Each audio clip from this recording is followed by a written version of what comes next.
210 मार्च को हमारा कक्षा 11वीं का इतिहास हिस्ट्री सब्जेक्ट का एमपी बोर्ड का वार्षिक परीक्षा का पेपर होने वाला, इसलिए लगातार मैं आपको तैयारी कराते जा रहा हूं और हम क्रम से इंपॉर्टेंट बताते जा रहा हूं। इस वीडियो में हम कवर करने वाले हैं 2 अंक की वाली अति महत्वपूर्ण प्रश्नोत्तर। ये हमारा पार्ट 2 रहने वाला है, तो जितने मैं आपको इंपॉर्टेंट बताऊं अच्छे से तैयार कर जाइएगा। इससे पहले भी मैंने आपको 2 नंबर वाले प्रश्न बता दिए हैं, तो पहली वाली वीडियो जाकर जरूर देख लीजिएगा। बाकी क्रम से वीडियो देखना चाहते हैं क्लास 11th हिस्ट्री वार्षिक परीक्षा में पौने क्वेश्चन आंसर के नाम से प्लेलिस्ट हो जाकर क्रम से वीडियो देखकर आप तैयारी कर सकते हैं।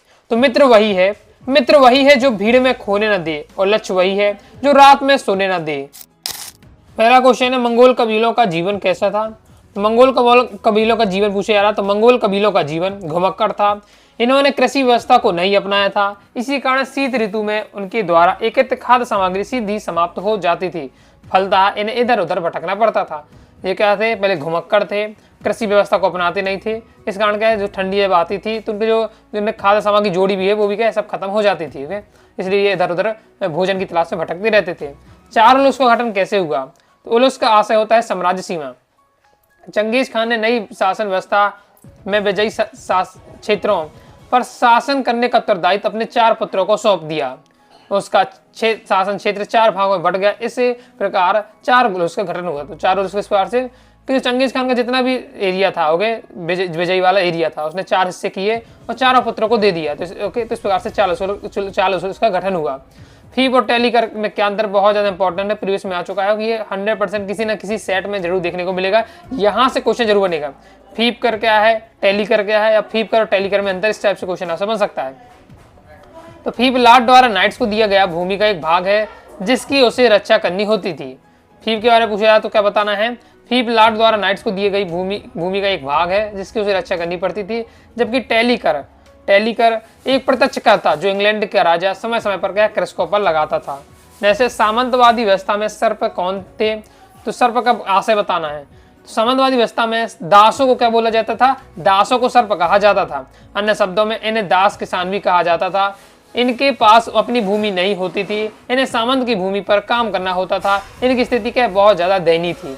जैसे गैलीनी कौन था? तो गैलीनी एक प्रसिद्ध दार्शनिक था जिन्होंने दूरबीन का आविष्कार किया था। नेक्स्ट है, पुनर्जागरण कालीन किन्हीं 5 आविष्कारों के एवं उनके वैज्ञानिक नाम लिखिए। तो पुनर्जागरण काल के समय 5 आविष्कार कौन कौन से हुए और किस वैज्ञानिक ने किए वो आपको बताने हैं। तो छापे खाने का आविष्कार गुटेनबर्ग ने किया था जर्मन में। फिर कुतुबनुमा का आविष्कार किया था मार्को पोलो ने। सूक्ष्मदर्शी का आविष्कार किया था रोजर बेकन ने। और दूरबीन का आविष्कार गैलीलियो ने। और गणित में दशमलव का प्रयोग स्टेविन ने किया था। जैसे जोहानेस गुटेनबर्ग कौन था? उसने किस चीज का आविष्कार किया? जोहानेस गुटेनबर्ग जर्मनी के एक प्रसिद्ध विद्वान था। उसने छापे खाने का आविष्कार 15वीं शताब्दी के पूर्वार्ध में किया था। उसने अपने छापे खाने में बाइबल की 150 प्रतियां भी छापी थी। नेक्स्ट, नेटिव से क्या अर्थ है? नेटिव या मूल वंशिता का अर्थ ऐसे व्यक्ति जो अपने मौजूद निवास स्थान में ही पैदा हुआ है। 20वीं शताब्दी के आरंभिक वर्षों में यह पद यूरोपीय लोगों द्वारा अपने उपनिवेशों के मूल निवासियों के लिए प्रयुक्त किया जाता था। अमेरिका के इतिहास में आंसुओं की राय का संबंध किस घटना से? इंपॉर्टेंट आपका ये हो सकता है, क्वेश्चन एग्जाम में आ सकता, पढ़ के रखना है। अमेरिका इतिहास में आंसुओं की राय किस घटना से इसका संबंध है? तो संयुक्त राज्य के राष्ट्रपति एंड्रे जैक्सन ने चिरोकियो को अपनी जमीन से हटाकर विस्तृत मरुभूमि की ओर भेजने का फैसला लिया। दुर्भाग्यवश 15,000 लोगों में से करीब 1/4 का सफर में ही यह अपनी जान से हाथ धोना पड़ा। अमेरिका के इतिहास में इसी घटना को आंसुओं की राह कहा जाता था। आंसुओं की राह कि एक राह में छोड़ दिया है, चलने के लिए छोड़ दिया गया है, और उसमें से 1/4 जो लोग थे वो अपनी जान गंवा देते हैं, इसलिए आंसुओं की राह इसे कहा गया। जैसे सेटलर शब्द से आप क्या समझते हैं? तो सेटलर या आबादकार उपनिवेश स्थापित करने वाला कहा जाता था। यह शब्द दक्षिण अफ्रीका में डच के लिए, आयरलैंड, न्यूजीलैंड, ऑस्ट्रेलिया में ब्रिटिश के लिए तथा अमेरिका में यूरोपीय लोगों के लिए प्रयुक्त होता था। अमेरिका की पूर्व संध्या क्या है? तो अमेरिका की पूर्व संध्या पद से एक विशेष समय का अभिप्राय है। यह वह समय था जब हजारों यूरोपीय लोगों का अमेरिका में पदार्पण हुआ। वस्तुतः उन्हीं लोगों द्वारा इस महाद्वीप का नाम अमेरिका रखा गया था। नेक्स्ट, सन यात सेन के पश्चात सत्ता किसके हाथों में स्थानांतरित हुई और कब?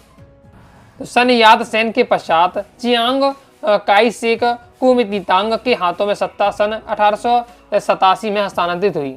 नेक्स्ट है हीरागान और काताकाना से क्या तात्पर्य है। तो हीरागाना एक जापानी शब्दांश है जो जापानी लेखन प्रणाली की एक घटक है, जबकि काताकाना और कॉन्जी कुछ मामलों में लैटिन लिपि के एक ध्वन्यात्मक अक्षर प्रणाली है। जिगुरात किसे कहते हैं, इंपॉर्टेंट है, प्रीवियस में कई बार क्वेश्चन आ चुका है, हाई चांसेस की आने के किसी न किसी सेट में जरूर आपको देखने को मिलेगा। तो सुमेरियन सभ्यता के अंतर्गत अनेक विशाल और भव्य मंदिर बनाए गए जिन्हें के जिगुरात कहा जाता था। यानी सुमेरियन सभ्यता में जो मंदिर होते थे उन्हें क्या कहा जाता था, जिगुरात कहा जाता था। तो जिगुरात का संबंध किससे है, मंदिरों से है, सुमेरियन सभ्यता के मंदिरों से संबंध है। नेक्स्ट है, ये भी एक बहुत ज्यादा इंपॉर्टेंट, किसी न किसी सेट में ये भी आपको देखने को जरूर मिलेगा।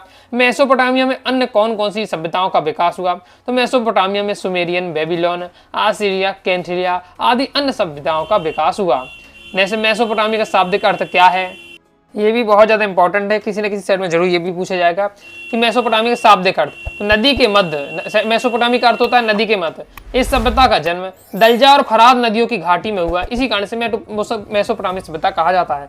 तो ये ऑब्जेक्ट पूछा जा सकता है कि मेसोपोटामिया किन दो नदियों के मध्य है। तो दलजा और फरात नदियों की घाटी में हुआ। सभ्यता का जन्म कहा हुआ दलजा और फरात नदियों के बीच, ओके, मध्य, इसलिए इसे मेसोपोटामिया की सभ्यता कहा जाता है। नेक्स्ट, अशुरबनिपाल ने पुस्तकालय में कुल ग्रंथों व पट्टिकाओं की संख्या कितनी है। तो अशुरबनिपाल के पुस्तकालय में कुल 1000 मूल ग्रंथ व लगभग 30,000 पट्टिकाएं थी। इन ग्रंथों और पट्टिकाओं को विषयानुसार वर्गीकृत किया गया था। रोमन साम्राज्य की स्रोत सामग्री कितने भाग में विभाजित की जा सकती है। रोमन साम्राज्य की स्रोत सामग्री 3 भाग में विभाजित की जा सकती है, पाठ सामग्री, प्रलेख दस्तावेज और भौतिक अवशेष है। प्रिसीपेट का अर्थ समझाइए। तो रोम के प्रथम सम्राट अगस्टक ने 27 ईसा पूर्व में जो राज्य स्थापित किया उसे प्रिसीपेट कहा जाता है। अगस्टक एक छत्र शासक और सत्ता का वास्तविक स्रोत था, तथापि इस कल्पना को जीवित रखा गया कि वह केवल एक प्रमुख नागरिक अर्थात प्रिसीपेट्स है। नेक्स्ट, बर्बर या बारवेरियन शब्द से क्या आशय है। तो बर्बर शब्द अंग्रेजी शब्द बारवेरियन का एक यूनानी भाषा के बारबोसा शब्द से उत्पन्न हुआ है। इसका तात्पर्य गैर यूनानी लोगों से है। इनकी भाषा यूनानी के तद्वित कोलाहल बर्बर के समान लगती थी। नेक्स्ट, मंगोलिया जनजाति संस्कृति के विकास के उन 3 चरणों का उल्लेख कीजिए जिनके आधार पर उसका अध्ययन किया जा सकता है। तो मंगोलिया जनजाति के संस्कृति विकास का अध्ययन किन 3 चरणों में हम कर सकते हैं। तो पहला पॉइंट हो सकता है हमारा जनजाति कबीलों का आरंभिक काल, फिर एकीकृत मंगोलिया साम्राज्य का काल और बुद्ध धर्म को अपनाना। ये 3 हमारे क्या चरण हो सकते हैं अगर हमें क्या मंगोलियन जनजाति संस्कृति का क्या विकास का अध्ययन करना हो। नेक्स्ट, बहुत ज़्यादा इंपॉर्टेंट है, टैली के विषय में आप क्या जानते हैं।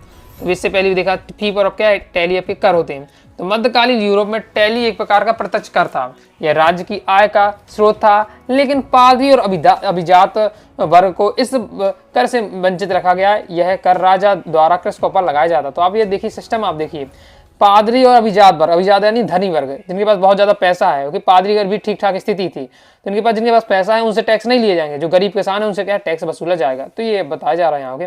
और तो आप समझ गए होंगे कि एक प्रत्यक्ष कर था जो राज्य की आय का प्रमुख स्रोत था। पादरी अभिजात वर्ग इस जो कर से वंचित थे, यानी उनसे टैक्स नहीं लिया जाता था। टैली टैक्स जो किसान होते थे, कृषक होते थे, उनसे ये टैक्स लिया जाता था। जैसे यूरोप में वास्तुकला के क्षेत्र में चर्च का क्या योगदान है, लिखिए। तो यूरोप में मध्यकालीन गिरजाघर वास्तुकला के अनुपम कृतियां हैं।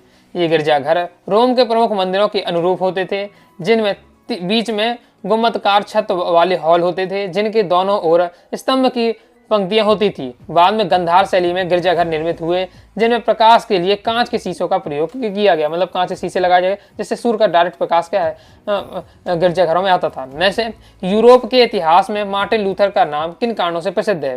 तो यूरोप के इतिहास में मार्टिन लूथर का नाम धर्म संबंधी सुधार के, ये क्या है, मार्टिन लूथर कौन थे, तो देख धर्म सुधारक थे। मार्टिन लूथर धर्म सुधारक थे, धर्म संबंधी सुधार के कारण ये क्या है, प्रसिद्ध थे। मार्टिन लूथर ने धार्मिक बुराइयों को दूर करने हेतु सुझाव दिए। लूथर के सिद्धांत के नाम से जाना जाता है। जैसे इटली के किन्हीं 4 नगरों के नाम बताना है जो उच्च शिक्षा के केंद्र थे। तो पदुओ, मिलान, वेनिस, रोम, ये है इटली के 4 नगर जो उच्च शिक्षा के केंद्र हैं। नेक्स्ट है रेनेसां यानी पुनर्जागरण शब्द का प्रयोग सर्वप्रथम किसके द्वारा किया गया था। तो रेनेसां पुनर्जागरण शब्द का प्रयोग सर्वप्रथम इटली के एक लेखक वेसारी द्वारा किया गया था। नेक्स्ट सोसाइटी ऑफ जीसस क्या थी, इसकी स्थापना किसके द्वारा हुई, इस संस्था का उद्देश्य क्या है, समझाइए। सोसाइटी ऑफ जीसस प्रोटेस्टेंट लोगों के संघर्ष के लिए स्थापित एक संस्था थी। इग्नेशियन लोयोला ने इसकी स्थापना 1540 ईस्वी में की थी। इसका उद्देश्य निर्धनों की सेवा करना तथा अन्य संस्कृतियों के विषय में अपना ज्ञान बढ़ाना था। तो तैयार कर लीजिएगा। आगे कुछ और क्वेश्चन रह जाते हैं, उन्हें देख लेते हैं। मध्यकालीन यूरोप में पॉप की भूमिका को स्पष्ट कीजिए। जो मध्यकालीन यूरोप है उसमें पॉप की क्या भूमिका थी? तो यूरोप में पॉप रोम के चर्च का प्रमुख धार्मिक केंद्र था। उसके सर्वोच्च सिप का पोप कहा जाता था। जैसे हमारे यहाँ क्या होते हैं, मंदिर में जाते हैं तो पुजारी होते हैं, तो इसी प्रकार से जो उनके चर्च होते हैं क्या होते हैं, उन्हें पॉप कहा जाता था। यूरोप के प्रत्येक चर्च में पादरी इसके निर्देशानुसार कार्य करने के लिए बांध थे। पॉप को पृथ्वी पर ईसा मसीह का क्या प्रतिनिधि माना जाता था। रेनेसां से कई पूरा इंपॉर्टेंट रहने वाला है। रेनेसां व्यक्ति की उपाधि उस व्यक्ति को दी जाती थी जिसकी अनेक रुचियां हो और कई हुनर हो, उसे दक्षता हासिल हो। पुनर्जागरण काल में अनेक रेनेसां व्यक्ति थे। उदाहरण के लिए मार्टिन लूथर, दांते अलिगरिया, जाटो, इन सबको क्या है रेनेसां शब्द दिया गया, यानी उन्हें दिया जाता था जो क्या है होते हैं अनेक, जिसमें अनेक रुचियां होती है, कई हुनर उनमें पाए जाते हैं। नगर राज्य से क्या है? तो नगर राज्य संपदा रखने वाला वह एक राज्य होता था जिसका भौगोलिक क्षेत्र एक नगर और उसके कुछ सीमित अधीन क्षेत्र में आता था। पुरोटेस्टेंट सुधार आंदोलन का मुख्य उद्देश्य क्या था? तो मार्टिन लूथर द्वारा शुरू किए गए पुरोटेस्टेंट सुधार आंदोलन का मुख्य उद्देश्य चर्च या मठों में व्याप्त भ्रष्टाचार को दूर करना, पॉप एवं पादरियों की नैतिक पतन के विरुद्ध आवाज उठाना था। नेक्स्ट है नवजागरण काल में महत्वपूर्ण आविष्कारों का उल्लेख करना है। तो नवजागरण काल में कौन कौन से आविष्कार हुए वो आपको पूछे जा रहे हैं। तो चुंबक की खोज हुई गिलबर्ट द्वारा की गई, ये आपको अच्छे से याद रखना है, क्योंकि मान लीजिए यहाँ से क्वेश्चन नहीं बनता तो ऑब्जेक्ट में पूछ लिया जाएगा। तो बहुत सारे तो आपको याद होंगे कि इसकी जैसे गुरुत्वाकर्षण की खोज न्यूटन ने की, तो ये आपको क्लियर है। जो क्लियर है तो उसको आप नॉर्मल पढ़िए, लेकिन जो याद नहीं उसको याद करिए। पेंडुलम का सिद्धांत गैलीलियो द्वारा दिया गया था। रक्त प्रवाह सिद्धांत हार्वे द्वारा। सूर्य का केंद्रित सिद्धांत टॉमली द्वारा दिया। खगोलीय रहस्य केपलर द्वारा दिए गए थे। जैसे आप 19वीं सदी के संयुक्त राज्य अमेरिका में अंग्रेजों के उपयोग के अतिरिक्त अंग्रेजों के आर्थिक व सामाजिक जीवन के कौन सी विशेषताएं देखते हैं? तो एक अर्थव्यवस्था की विशेषता, सामाजिक जीवन में समानता विशेषता, इन 2 पॉइंटों के आधार पर दिया हुआ है। कम इंपॉर्टेंट, नॉर्मल एक बार पढ़ के रखना है। 19वीं सदी में यूरोपीय राष्ट्रों में साम्राज्यवादी होड़ के आरंभ होने के क्या कारण थे? 2 पॉइंटों के आधार पर यह बताया जा रहा है, औद्योगिकरण तथा बाजार की आवश्यकता और तीव्र राष्ट्रवाद। नेक्स्ट है यूरोपीय वासियों द्वारा नई दुनिया के देशों को दिए गए नामों का उल्लेख कीजिए। यूरोप वासियों द्वारा नई दुनिया को नाम दिए गए ऑस्ट्रेलिया, जो महान दक्षिणी महासागर में स्थित भूमि के एक 16वीं सदी में प्रयुक्त नाम था। हो गए लैटिन में दक्षिण को ऑस्ट्रल कहते थे, यहाँ से इसलिए नाम पड़ गया ऑस्ट्रल से ऑस्ट्रेलिया।